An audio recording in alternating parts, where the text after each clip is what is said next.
Dans la vaste étendue du cosmos, il existe un domaine où les lois familières de la physique s'effondrent et où les règles étranges de la mécanique quantique prennent le dessus.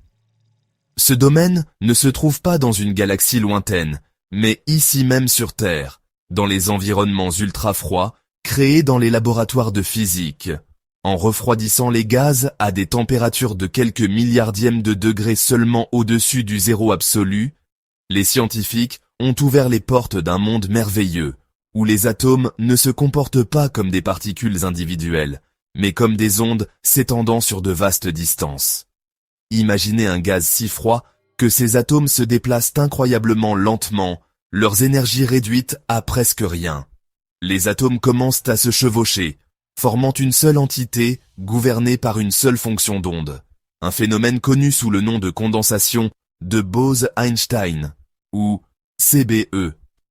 Cette capacité à étudier les effets quantiques à une échelle macroscopique a révolutionné notre compréhension de l'univers. Des horloges atomiques ultra précises aux puissants ordinateurs quantiques, les applications de cette recherche de pointe sont vastes et prometteuses.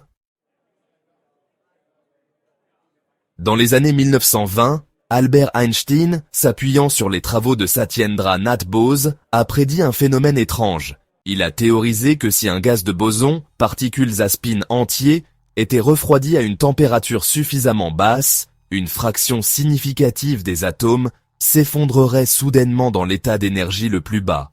Ce phénomène, connu sous le nom de condensation de Bose-Einstein, était un concept radical, suggérant que les atomes individuels perdraient de leur identité et fusionneraient en un seul état quantique. Pendant des décennies, la condensation de Bose-Einstein est restée une curiosité théorique, une prédiction mathématique sans vérification expérimentale. Ce n'est qu'en 1995 qu'Eric Cornell et Carl Wieman, utilisant des techniques de refroidissement par laser et de piégeage magnétique, ont réussi à créer le premier condensat de Bose-Einstein dans un gaz d'atomes de rubidium. Leur découverte révolutionnaire, qui leur a valu le prix Nobel de physique en 2001, a marqué un moment historique dans l'histoire de la physique. La création de condensats de Bose-Einstein a ouvert une nouvelle ère dans l'étude des atomes ultra-froids, fournissant aux scientifiques un outil puissant pour explorer le monde quantique. Pour comprendre la condensation de Bose-Einstein, nous devons abandonner notre intuition classique sur la nature de la matière. Dans le monde quotidien, nous percevons les objets comme des entités distinctes, occupant des positions spécifiques dans l'espace. Cependant, dans le domaine quantique, cette image s'effondre. Les particules, telles que les atomes, présentent des propriétés ondulatoires, leur position et leur moment étant gouvernés par des ondes de probabilité. La nature ondulatoire de la matière devient de plus en plus apparente à mesure que la température baisse. À mesure que l'énergie thermique des atomes diminue, leur paquet d'ondes associées, représentant leur distribution de probabilité, se dilate. À des températures extrêmement basses, proches du zéro absolu, ces paquets d'ondes commencent à se chevaucher. Dans un condensat de Bose-Einstein, les paquets d'ondes des atomes individuels se chevauchent complètement, formant une seule fonction d'onde macroscopique. Les atomes perdent leur identité individuelle et se comportent comme un ensemble collectif, présentant des propriétés distinctement quantiques. La création d'un condensat de Bose-Einstein nécessite d'atteindre des températures de quelques milliardièmes de degrés seulement au-dessus du zéro absolu, une échelle de température à laquelle tout mouvement thermique cesse. Atteindre des températures aussi incroyablement basses est un exploit monumental, nécessitant des techniques de refroidissement sophistiquées qui repoussent les limites de la physique expérimentale. La première étape du refroidissement des atomes à des températures ultra basses implique généralement le refroidissement par laser.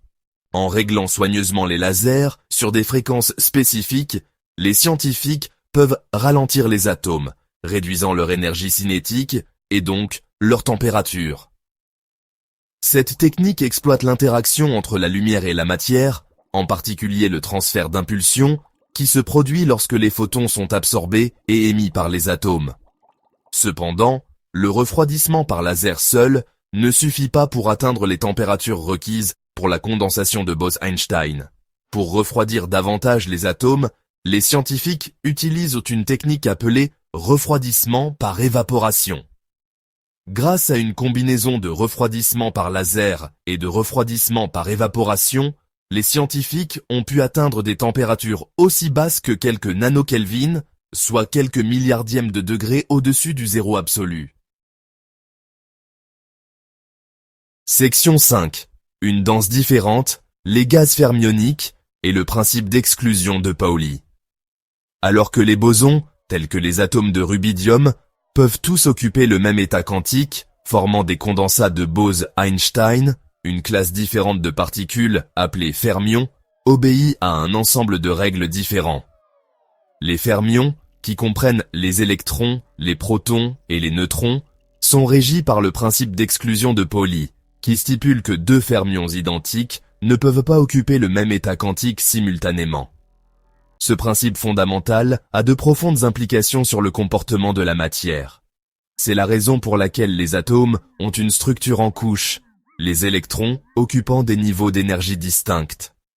Dans le contexte des gaz ultra-froids, le principe d'exclusion de Pauli empêche les fermions de former des condensats de Bose-Einstein. Au fur et à mesure que les fermions refroidissent, ils remplissent les états d'énergie disponibles, en commençant par l'état d'énergie le plus bas et en remontant. Bien que les gaz dégénérés de Fermi ne présentent pas le même phénomène de condensation spectaculaire que les condensats de Bose-Einstein, ils affichent tout de même des propriétés quantiques fascinantes. Section 6. S'écouler sans résistance, la superfluidité dans les gaz ultra-froids. L'une des propriétés les plus remarquables des gaz ultra-froids est la superfluidité, la capacité de s'écouler sans aucune résistance. Imaginez un liquide qui, une fois mis en mouvement, s'écoulerait indéfiniment, sans jamais ralentir.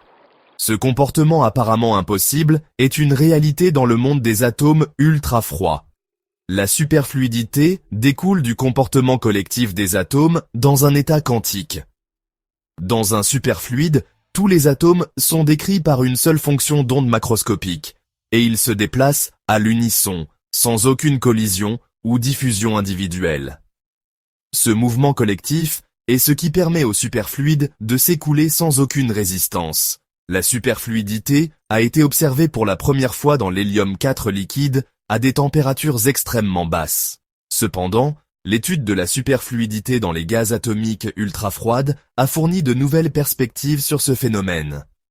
Contrairement à l'hélium liquide, qui est un système complexe avec de fortes interactions entre les atomes, les gaz atomiques ultra-froids sont des systèmes beaucoup plus simples, permettant un contrôle et une manipulation plus précis. Section 7. Le saint graal de l'efficacité, la supraconductivité et ses implications. La supraconductivité, la capacité de certains matériaux à conduire l'électricité avec une résistance nulle, est un autre phénomène fascinant, étroitement lié à la superfluidité. Tout comme les superfluides s'écoulent sans frottement, les supraconducteurs permettent aux électrons de s'écouler sans aucune perte d'énergie. La supraconductivité résulte de l'appariement des électrons, qui sont des fermions, en paires de Cooper.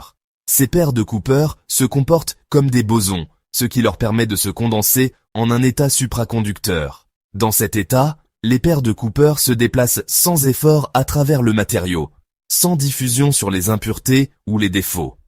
Les applications potentielles de la supraconductivité sont vastes et prometteuses. Imaginez des réseaux électriques qui transmettent l'électricité avec une efficacité de 100%, éliminant les pertes d'énergie et réduisant notre dépendance aux combustibles fossiles. Alors que la supraconductivité est généralement observée à des températures extrêmement basses, les scientifiques recherchent activement des matériaux qui présentent une supraconductivité à des températures plus élevées, idéalement à température ambiante. Section 8. Horloges atomiques et simulateurs quantiques, applications pratiques des atomes ultra-froids. L'étude des atomes ultra-froids ne se limite pas à l'exploration de la physique fondamentale. elle a également des applications pratiques susceptibles de révolutionner diverses technologies. L'une de ces applications est le développement d'horloges atomiques, les dispositifs de chronométrage les plus précis jamais créés. Les horloges atomiques fonctionnent en mesurant la fréquence du rayonnement électromagnétique absorbé ou émis par les atomes lorsqu'ils passent d'un niveau d'énergie à un autre. Ces fréquences sont incroyablement stables, ce qui rend les horloges atomiques exceptionnellement précises. La génération actuelle d'horloges atomiques est précise à la seconde près sur des milliards d'années. Les atomes ultra-froids, avec leurs températures extrêmement basses et leur niveau d'énergie bien défini, sont idéaux pour une utilisation dans les horloges atomiques. En piégeant des atomes ultra-froids et en mesurant précisément leur fréquence de transition, les scientifiques peuvent créer des horloges atomiques avec une précision et une stabilité encore plus grandes. Une autre application prometteuse des atomes ultra-froids réside dans le développement de simulateurs quantiques. Section 9. Percer les secrets de l'univers, l'avenir de la recherche sur les atomes ultra-froids. L'étude des atomes ultra-froids est un domaine en évolution rapide qui pourrait révolutionner notre compréhension de l'univers et stimuler l'innovation technologique. Alors que les scientifiques continuent de repousser les limites des températures ultra basses et de développer de nouvelles techniques pour manipuler et contrôler les atomes ultra froids, nous pouvons nous attendre à des découvertes et à des applications encore plus passionnantes dans les années à venir. Une voie de recherche prometteuse est l'exploration des molécules ultra froides. Bien que de nombreux progrès aient été réalisés dans le refroidissement et le piégeage des atomes, la création de molécules ultra froides, qui sont des systèmes plus complexes, pose des défis importants. Cependant, les fruits du succès sont considérables. Les molécules ultra froides pourraient être utilisées pour étudier les réactions chimiques au niveau quantique, développer de nouveaux types de capteurs quantiques et même tester des théories fondamentales de la physique. Un autre domaine de recherche passionnant est le développement d'ordinateurs quantiques basés sur des atomes ultra-froids. Les atomes ultra-froids, avec leur long temps de cohérence et leur contrôlabilité exquise, sont des candidats prometteurs pour la construction de bits quantiques, ou qubits, les éléments constitutifs fondamentaux des ordinateurs quantiques.